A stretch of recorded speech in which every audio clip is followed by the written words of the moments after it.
Elena? Hola, ¿qué tal? ¿Cómo estás? ¿Y tú? Muy bien. Te veo muy emocionada. Estoy súper... Oye, Sandra. Ay, no puedo.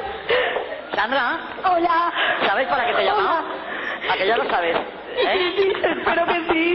Enhorabuena, enhorabuena. Muchísimas gracias. Sandra, fallera mayor de Valencia, eres la fallera mayor del año que viene. Gracias. ¿Qué sentimientos tienes ahora, Sandra? Pues, Cuéntanoslos a ahora toda la mismo, Asamblea de pues Presidentes. estoy, no sé, súper emocionada, ilusionada.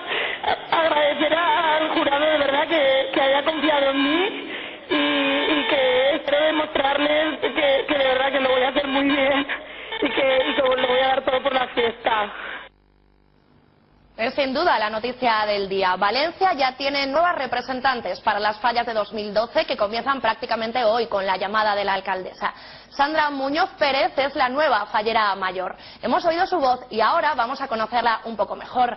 En una entrevista concedida a TMV hace unas semanas como candidata, nos contaba sus deseos, ilusiones, aficiones y expectativas. Soy Sandra Muñoz Pérez. Tengo 28 años, pertenezco a la Comisión Carcagente Compromiso de Caspe y soy ingeniero agrónomo y trabajo en la Consellería de Medio Ambiente. Creo que va a ser especial y único, desde luego, pero me imagino que vamos a vivir unas experiencias increíbles y que vamos a disfrutar las fallas como nunca lo vamos a poder hacer, porque es otro punto de vista de la fiesta. Y bueno, que nos lo vamos a pasar genial. Una comisión muy pequeñita, de unos 120 falleros en total, incluyendo infantiles. Tenemos muy poquitos infantiles. Ahora parece que está creciendo un poco la falla en cuanto a mayores, pues una falla muy pequeñita. Me encanta hacer bici de montaña sobre todo y pasear. Me gusta mucho pasear e ir de compras también. Mi deseo, pues yo creo que este año sea, como he dicho antes, inolvidable. Que hagamos un grupo con un equilibrio perfecto, que seamos toda una. Hola, Rocío. Hola. ¿Cómo estás? ¿Estás contenta? Sí, mucho. Pero estás llorando mucho, cariño. Ay, mucho.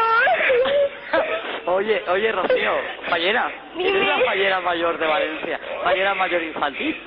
Sí. Soy yo, la alcaldesa, ¿sabes que te llama, de verdad? Creo que sí, pero no lo sé. No me lo creo. No, pues mira, aparte de que creo que me reconoces la voz, has oído, cuando te hemos llamado, la alegría de los miembros de tu falla, de tu presidente, de todos los presidentes de las fallas de Valencia, y cómo te aplaudían. ¿Quieres darles un mensaje a todo el mundo fallero que nos acompaña y que está presente en tu nominación hoy? Y que espero hacerlo súper bien, lo mejor que pueda. Lo harás muy bien, Rocío, cariño. Mira cómo te aplauden ya.